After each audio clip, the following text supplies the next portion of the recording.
What's good? What's good? What's good? Excuse the situation. I'm on the move. Excuse the situation. But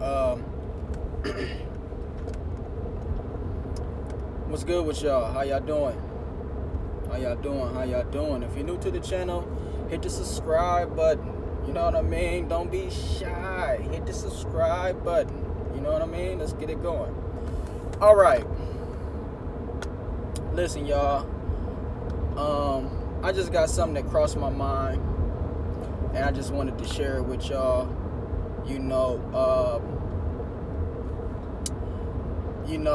This pertains to all of God's children.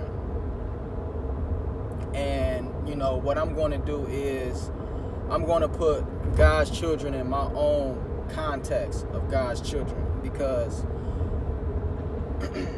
in religion, God's children is said to be, specific people and whatever have you, and whatever the case may be. But that's what I'm getting into. And so this message is for all God's children. And God's children is people that's filled with light. All right? People that's filled with light, those are God's children.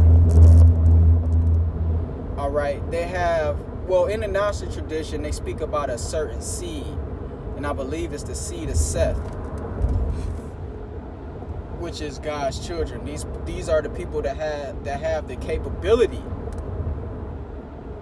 to make it back to the Father, because in the Gnostic tradition, everybody doesn't have the capability to even acquire what is called gnosis, or acquaintance, who's able to make that connection, or even a marriage with the Creator, or the higher soul, or the higher aspect of the higher self, or the opening to the kingdom. All right, they don't have that seed, and that seed is also which is called the Philosopher's Stone. All right, this Philosopher's Stone in alchemy is, this Philosopher's Stone turns that little bit of gold, and it transforms that little bit of gold into an abundance of gold. All right, this is the Philosopher's Stone. This is the seed. This is the small capability or probability. You know what I mean? That's pulled on and flourished, into something great. So, this message is for all God's children. I want to get into what is called the scriptures. And, this is a very touchy topic. Because essentially, when you're talking about scripture and you're talking about religion, you're dealing with something that people have a closed-minded. Let me lay back a little bit. You're dealing with people that's closed-minded, have a closed-minded mindset when it comes to this, and this could potentially. Nowadays, is it so much? Back in the days, 1,000 years ago, people got killed. People died for this information. People were tortured. People were burnt. And to be totally honest with you, this is why Jesus died. Okay, this is why Jesus died. Jesus died because Jesus was a high magician.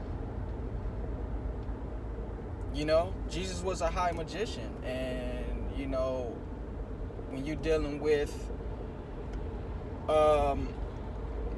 rulers, rulers rule the physical reality, and they are the God of the physical reality. So when someone comes along and say,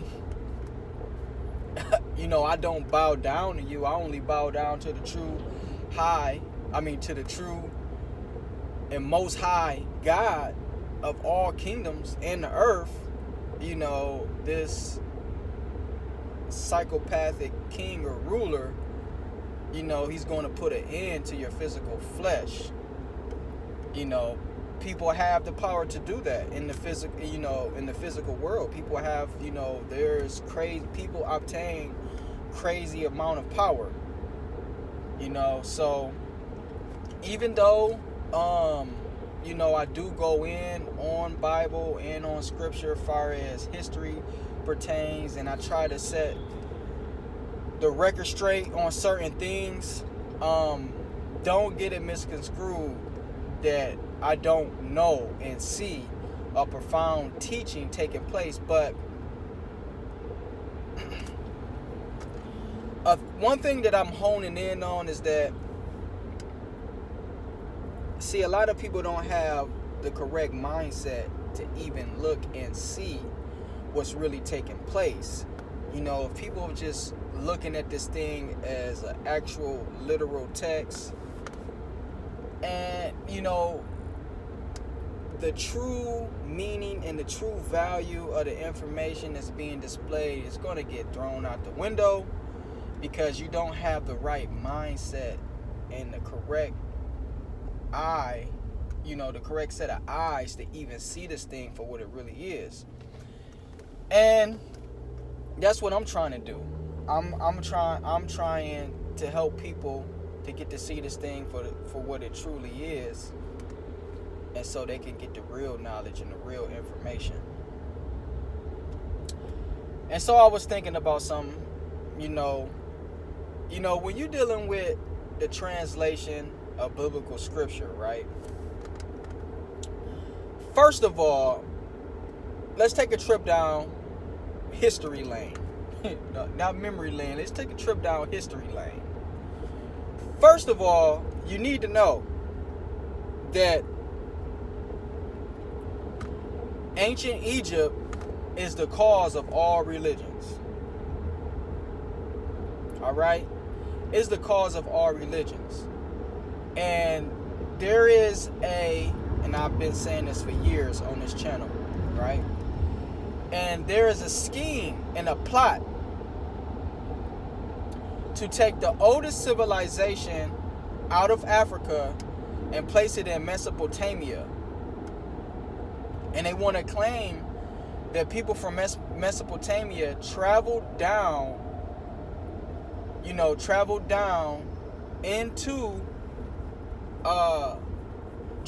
into Africa and started that civilization.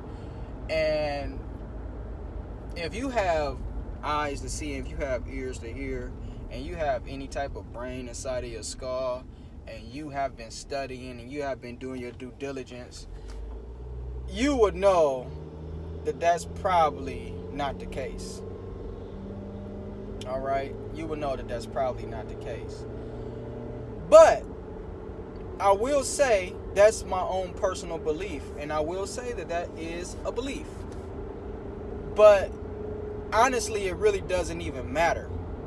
Honestly, it really doesn't even matter, because one thing that I've noticed through my research and my due diligence is that all ancient cultures were what they call pagans. All ancient cultures were pagans. Pagans is a group of people that believed in a multiplicity of deities. All right?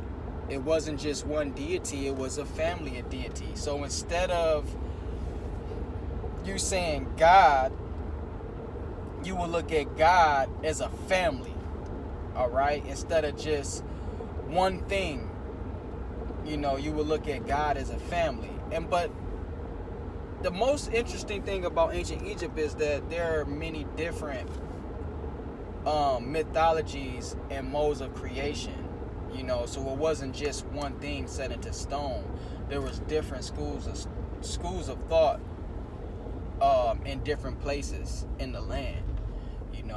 You do have Ptah creating with the word, being a self creating himself and, other deities,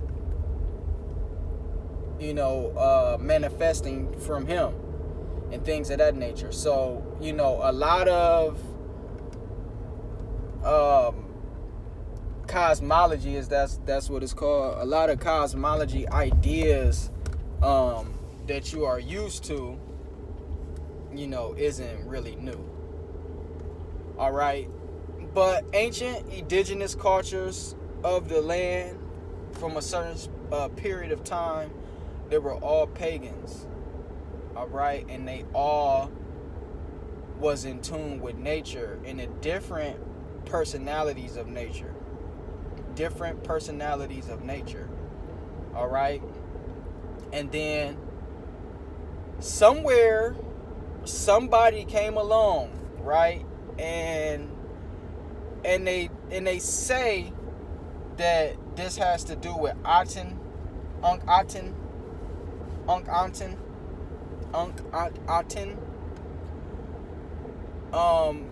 They say that he is basically the first monotheist, but not really. Not really. Not really. I see why they say that, but not really. But the interesting thing about him is that he had a lot of Asiatic influences in his bloodline. He wasn't fully what you would consider ancient Egyptian African. All right. He had at that time, Egypt had been under Asiatic influence, and they had took place in the land. It is what it is. They took place in the land, and they was there, and I don't know the story verbatim, but he had Asiatic blood. So for him to go against the culture there, kind of was him just tuning in to his other side of ancestry. All right. And he could have been he could have been an agent. You know what I mean? He could have been an agent. It could have been a plot to to break up the religious stronghold that took place in Egypt, with the Amun-Ra, with the Amun-Ra thing and whatnot. But nevertheless, because I'm kind of jumping all over the place, but nevertheless, all the ancient cultures, they was what you call pagans. Now, I wouldn't call them heathens, but the conquerors and people that didn't have any care for, the life of others and just wanted to rule and control and take and kill and rape and pillage,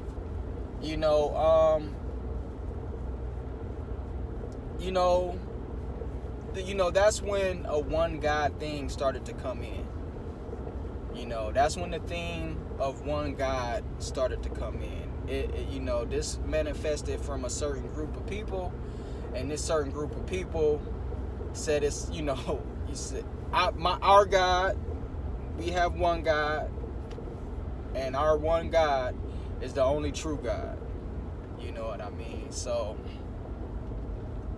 but to really, how could you know God without studying nature? Because God, God is the creator of all things. God is the creator of our world. So what's a better way of getting close to God outside of nature, besides yourself? But nevertheless, ancient Egypt and the pagan world, gives rise to all religions. There will be no religion until Greeks and Persians invaded Egypt. And when these Greeks and Persians invaded Egypt, then they obtain the literature there, and the works, and the knowledge, and the teachings, and the culture, and they built on top of it. And there will be no Christianity, there will be no Judaism. Judaism actually has ancient Egyptian influences in it, but Judaism, from my research, really has a lot more to do with ancient Babylon, and the Sumerian lineage influenced in it. All right. So the New Testament pretty much comes from Egypt, and the Old Testament pretty much comes from what you would call Babylon or the Sumerian lineage. And this is where the new religions spring from. And of course, Islam, of course, springs from Judaism and Christianity. I mean, this works out here, and people didn't already put the foundation down, and shows, how that religion actually comes about. But this is a touchy subject. This is not, this is a subject that can really piss people off, because, culture is rooted in religion. And, people are bred from babies, believing in this, and never getting an actual true historical point of view of it. And they just get the dogma. And so so I never really talk about Islam that much, far as its origins and how it comes about, because that's pretty much dangerous. I mean, Islam is a beautiful religion, though. To be honest with you, Islam is a beautiful religion. But when you're talking about the origins of a religion, it doesn't matter how beautiful I believe a religion is. When I'm talking about the origins of a religion, it is what it is. I'm talking about the origins of it. It has nothing to do about how I feel about it. It just has everything to do about how it came to be, how it came about. So I don't talk about that as much, because how the Islamic world give it up. You know what I'm saying? I don't think much has to be said about that. But there will be no religion that we have today without the ancient world. And I just wanna put that out there, because modern religions do a great disservice of the people that they got their stories from. And I believe a lot of this actually have to do with the rulers of the time, because I talked about this previously, in a video or in videos. The rulers are not the scribes. The rulers of the land are not the educated priesthood. And so, I believe that the priesthood was controlled.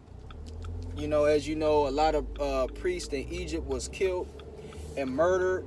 When Alexander came in and he started to, he wanted to deify himself and make himself a god, which was probably the first time that a white man was ever created in the persona of a deity.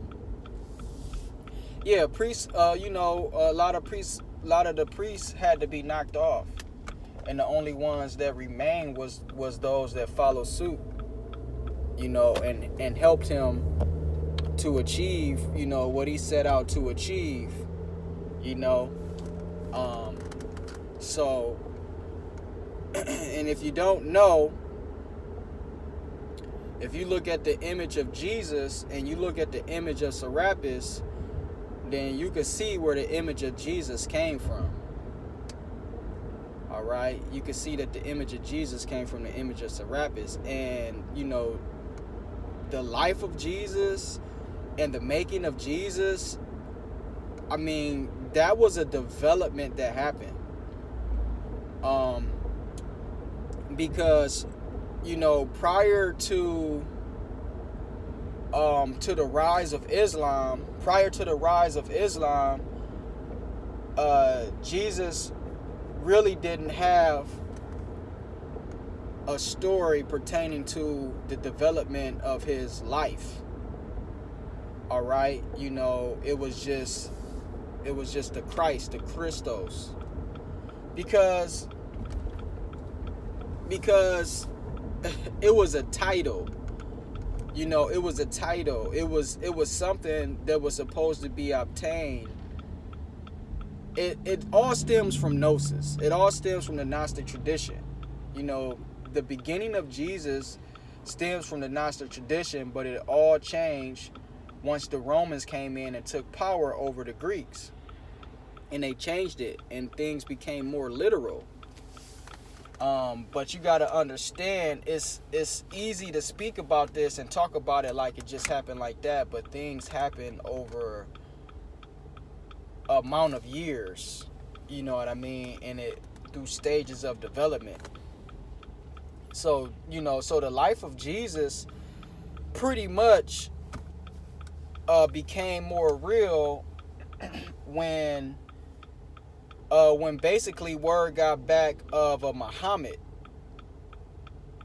All right, and they was basically equating Muhammad with Jesus. All right, and and so once that happened, then they had to give Jesus they had to give him, more life to his story to make him more real. You see? So, you don't get religious people studying the stages of development of a certain religion or of a certain deity or whatever the case may be. You don't get that taking place. You don't get that happening.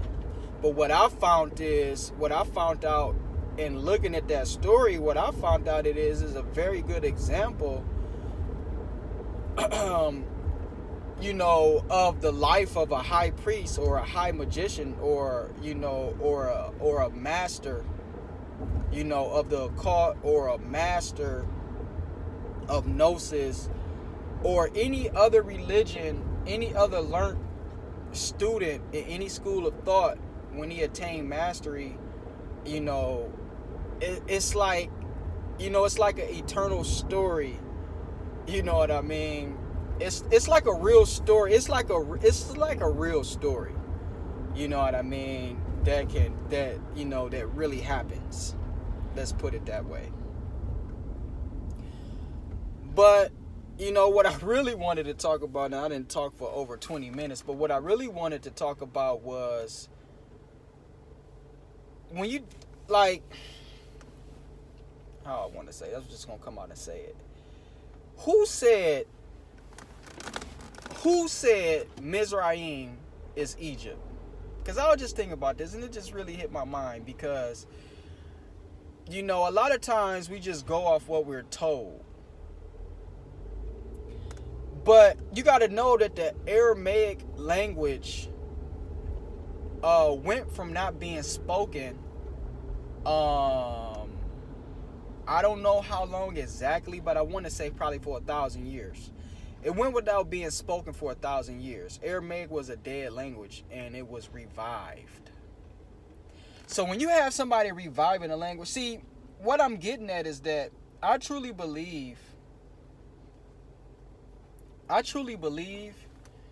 that these books that we call them holy books or the holy scriptures, I really believe initially this was a story that had nothing to do far as real as, I believe that these stories had nothing to do with real-time place events, meaning that someone came along and attached them to real places to give it validity.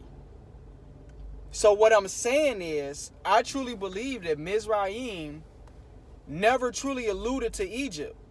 Someone made that alluded that to Egypt. Someone said, oh, this is Egypt.